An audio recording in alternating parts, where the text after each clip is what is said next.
Shri Gayatri tours and travels Chardham యాత్ర complete travel plan. Nellore జిల్లా కోవూరులో ఆసక్తికరంగా మారుతుంది రాజకీయం. తెలుగుదేశం పార్టీ ఎమ్మెల్యే నియోజకవర్గానికి అరకు వైసీపీ ఎంపీ తనూజారాణి నిధులను మంజూరు చేశారు. మాజీ ఎమ్మెల్యే వైసీపీ నేత నల్లపురెడ్డి ప్రసన్న కుమార్ విజ్ఞప్తితో ఈ నిధులను మంజూరు చేశారు. అయితే ఎంపీ స్థానిక ప్రాంత అభివృద్ధి నిధుల నుంచి 10 లక్షల రూపాయలను కోవూరు అభివృద్ధికి కేటాయించారు. కోవూరుకు తెలుగుదేశం పార్టీ ఎమ్మెల్యే వేమిరెడ్డి ప్రశాంతిరెడ్డి ప్రాతినిధ్యం వహిస్తున్నారు. అయితే నియోజకవర్గంలో తన పట్టును నిలుపుకునేందుకు ప్రసన్న కుమార్ పావులు కదుపుతున్నారనే ప్రచారం కూడా జరుగుతుంది. అయితే కోవూరుకు నిధులు కేటాయించడం పైన మాత్రం ప్రజలు అసహనం వ్యక్తం చేస్తున్నారు. తనను గెలిపించినటువంటి ఓటర్లకు కాకుండా ఎక్కడో ఉన్న వాళ్ళకి నిధులను ఎలా కేటాయిస్తారంటూ కూడా విమర్శలు గుప్పిస్తున్నారు. మొత్తం మీద తెలుగుదేశం పార్టీ ఎమ్మెల్యే నియోజకవర్గానికి అరకు వైసీపీ ఎంపీ నిధులు కేటాయించడం పైన మాత్రం హాట్ టాపిక్గా మారినటువంటి పరిస్థితి కనబడుతుంది. ఇక ఇదే అంశంపై మరింత సమాచారం మా ప్రతినిధి వెంకట్ అందిస్తారు.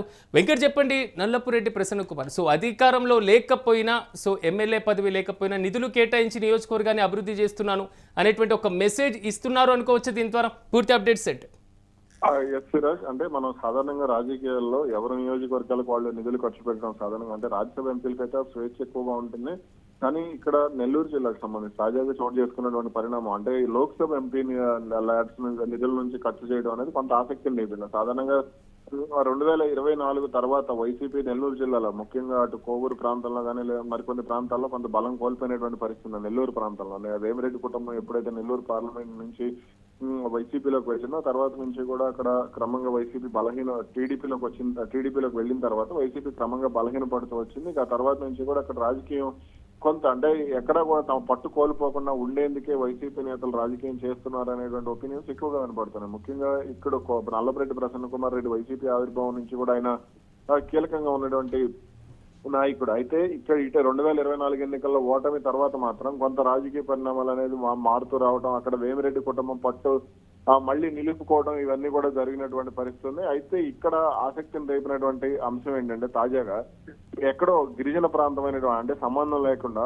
అంటే అటు ఉత్తరాంధ్రకు సంబంధించి అది కూడా ఈ అరకు మన్యం ప్రాంతం చెందినటువంటి వ్యక్తి ఇక్కడ నెల్లూరులో ఎలా నిధులు కేటాయిస్తారు అంటే 10 లక్షల రూపాయల నిధులను తన ఎంపీ ల్యాడ్స్ నిధుల నుంచి ఏ విధంగా కోవూరు నియోజకవర్గానికి కేటాయిస్తారు అనేది ఇక్కడ కొంత ఆశ్చర్యం లేదు. అంటే ఇక్కడ టీడీపీ ఎమ్మెల్యే ఉన్నారు, ఎంపీకి సంబంధించి సంబంధం లేనటువంటి నియోజకవర్గం. ఒకవేళ ఆమె రాజ్యసభ ఎంపీ అయితే ఆమె ఖర్చు చేసినా ఇబ్బంది ఉండేది కాదు. కానీ ఇక్కడ లోక్సభ ఎంపీ కావటం, అదే విధంగా అంటే ఇప్పుడు ఎంపీగా ఉన్నటువంటి డాక్టర్ గుమ్మా తనూజారాణి వెంటనే నల్లపురెడ్డి ప్రసన్న కుమార్ రెడ్డి విజ్ఞప్తి చేయడం, ఆ తర్వాత నియోజకవర్గానికి నిధులు కేటాయించడం, దీన్ని సోషల్ మీడియాలో నల్లపురెడ్డి ప్రసన్న కుమార్ రెడ్డి ప్రకటించడం, ఇవన్నీ కూడా వివాదమైనటువంటి పరిస్థితి ఉంది. అయితే ఇక్కడ అంటే ఈ మంజూరైనటువంటి 10 లక్షల రూపాయల నిధులను కొడవలూరు మండలం నార్త్ రాజుపాలెంలో సిమెంట్ రోడ్ నిర్మాణానికి 5 లక్షలు, వెడవలూరు మండలం చౌకచర్ల ఎస్టీ కాలనీలో సిమెంట్ రోడ్డుకు 3 లక్షలు, అదే మండలంలోని దంపూర్ ఎస్టీ కాలనీలో స్ట్రైట్ ట్రైన్ నిర్మాణానికి 2 లక్షలు కేటాయించినట్టు కూడా నల్లపురెడ్డి ప్రసన్న కుమార్ రెడ్డి చెప్పారు. అయితే ఇక్కడ అంటే అధికారంలో ఉన్న పార్టీకి చెందినటువంటి ఎమ్మెల్యే ఉండగా ప్రతిపక్ష పార్టీకి చెందినటువంటి ఎమ్మెల్యే ఏకంగా అంటే ఎంపీ నుంచి నిధులు అడగడం అనేది కొంత కొంతవరకు, ఎందుకంటే దూర ప్రాంతంలో ఉన్న వేరే నియోజకవర్గం అయినా ఎంపీ నిధులను కేటాయించడానికి సంబంధించి ఏమైనా లిమిట్ పరిధి ఏమైనా ఉంటుందా?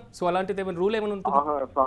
ఉండదు, ఉంటుంది. ఎందుకంటే రాజ్యసభ ఎంపీకి లోక్సభ ఎంపీకి డిఫరెన్స్ ఉంది. ఇప్పుడు రాజ్యసభ ఎంపీకి నిధులు కేటాయించిన తర్వాత అతను దేశంలో ఎక్కడైనా సరే నిధులు ఖర్చు చేసుకోవచ్చు రాజ్యసభ ఎంపీకి సంబంధించి. కానీ ఇక్కడ లోక్సభ ఎంపీ నుంచి నిధులను ఖర్చు చేయడం అనేది వివాదాస్పదం అవుతున్నటువంటి అంశం. మరి దీనికి సంబంధించి అంటే కొన్ని ప్రత్యేక పరిస్థితుల్లో మాత్రమే, అంటే అత్యవసర పరిస్థితులు ఉన్నప్పుడు మాత్రమే ఈ తరహాలో నిధులు కేటాయించాల్సి ఉంటుంది. కానీ ఇక్కడ కేవలం అంటే అత్యవసర పరిస్థితి కాకుండా నిధులను ఈ విధంగా కేటాయించడం అనేది వివాదాస్పదం అవుతుంది. మరి దీనికి సంబంధించి అటు టీడీపీ ఏమైనా వాళ్ళు లోక్సభలో స్పీకర్కి ఏమైనా ఫిర్యాదు చేస్తుందా, కేంద్రానికి ఏమైనా ఫిర్యాదు చేస్తుందా అనేది చూడాలి.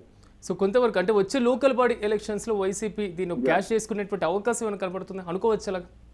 అయితే దీన్ని రాజకీయ విమర్శ అంటే మీ దగ్గర అభివృద్ధి జరగటం లేదు కాబట్టి మేము ఇక్కడ నిధులు మంజూరు చేయిస్తున్నాము అంటే వేరే మా ఎంపీలు కూడా అంటే మేము అధికారంలో లేకపోయినా సరే మాకు సాధ్యమైనటువంటి మార్గాల ద్వారా మేము అభివృద్ధి చేస్తున్నాము అనేది వైసీపీ చెప్పేటువంటి ప్రయత్నం చేయవచ్చు. కానీ మరి మీరు గత 5 ఏళ్ళు మీరు అధికారంలో ఉన్నారు కదా, 2019 నుంచి 2024 వరకు, మరి అప్పుడు ఎందుకు చేయలేదు అంటే ఇది రాజకీయం కోసం చేశారనేటువంటి విమర్శలు కూడా టీడీపీ చేసేటువంటి అవకాశం ఉంది. కాబట్టి ఇది వైసీపీకి ప్లస్ అవడం కంటే కూడా కొంత మైనస్ అయ్యేటువంటి అవకాశం ఉంది అనేటువంటి అంశం అయితే వినపడుతుంది. Right Venkat. Thank you. Yeah. మొత్తం మీద నెల్లూరు జిల్లా కోవూరులో మాత్రం రాజకీయం ఆసక్తికరంగా మారుతుంది. తెలుగుదేశం పార్టీ ఎమ్మెల్యే నియోజకవర్గానికి అరకు వైసీపీ ఎంపీ తనూజారాణి నిధులను మంజూరు చేశారు. సో మాజీ ఎమ్మెల్యే వైసీపీ నేత నల్లపురెడ్డి ప్రసన్న కుమార్ విజ్ఞప్తితో కూడా ఈ నిధులను మంజూరు చేశారు. అయితే ఎంపీ ల్యాండ్స్ ప్రధానంగా ఎంపీ స్థానిక ప్రాంత అభివృద్ధి నిధుల నుంచి 10 లక్షల రూపాయలను కోవూరు అభివృద్ధి కోసం కేటాయించారు. సో కోవూరుకు తెలుగుదేశం పార్టీ ఎమ్మెల్యే వేమిరెడ్డి ప్రశాంతిరెడ్డి ప్రాతినిధ్యం వహిస్తున్నారు. ఇది నెల్లూరు పార్లమెంట్ పరిధిలో వచ్చేటువంటి నియోజకవర్గం. సో నెల్లూరులో తన భర్త వేమిరెడ్డి ప్రభాకర్ ఎంపీగా తెలుగుదేశం పార్టీ తరపున ప్రాతినిధ్యం వహిస్తున్నారు. ఈ నేపథ్యంలో నియోజకవర్గంలో తన పట్టును నిలుపుకునేందుకు ప్రసన్న కుమార్ పావులు కదుపుతున్నట్లుగా ప్రచారం కూడా జరుగుతుంది. సో కోవూరుకు నిధులు కేటాయించడం పైన కూడా సో అరకులో కొంతవరకు అసహనం వ్యక్తమయ్యేటువంటి పరిస్థితులు కూడా కనబడుతున్నాయనేది మాత్రం విశ్లేషకులు చెప్తున్నటువంటి మాట. తనను గెలిపించినటువంటి ఓటర్లకు కాకుండా ఎక్కడో ఉన్నోళ్ళకి నిధులను ఎలా కేటాయిస్తారంటూ కూడా విమర్శలు గుప్పిస్తున్నారు. మొత్తం మీద తెలుగుదేశం పార్టీ ఎమ్మెల్యే నియోజకవర్గానికి అరకు వైసీపీ ఎంపీ నిధులు కేటాయించడం మాత్రం ప్రస్తుతం హాట్ టాపిక్గా మారింది.